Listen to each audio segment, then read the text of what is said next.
La, mé- la méthode borroméenne a ces catégories.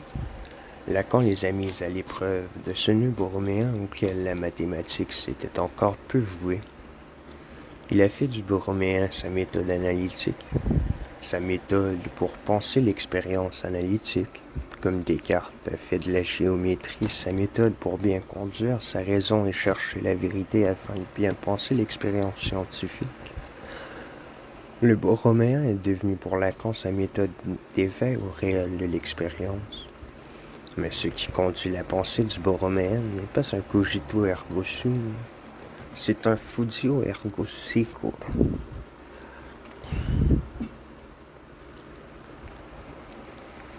Je creuse, donc je suis, du verbe suivre.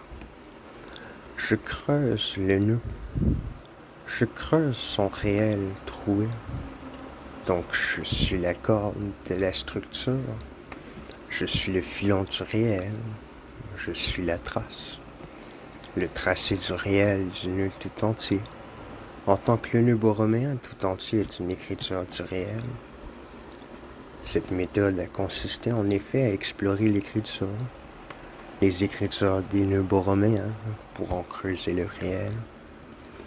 Il s'agit pour Lacan de voir où l'expérience du borroméen le conduit.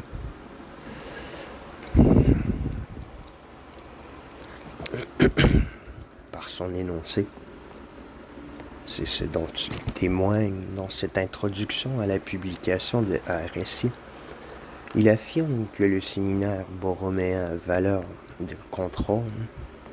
Il s'agit pour lui de creuser le filon du réel, d'en creuser l'énigme.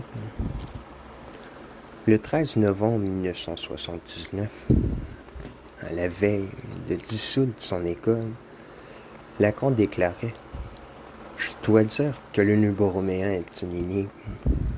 Au fond de la mine où il a creusé le réel dans le secours de la lampe frontale du sens, Lacan n'a eu de cesse de creuser l'énigme du borroméen pour qu'il lui réponde. Pas étonnant qu'il en ait appelé au maître de l'énigme, Joyce, l'éveillé, comme l'appelle Colette Solaire.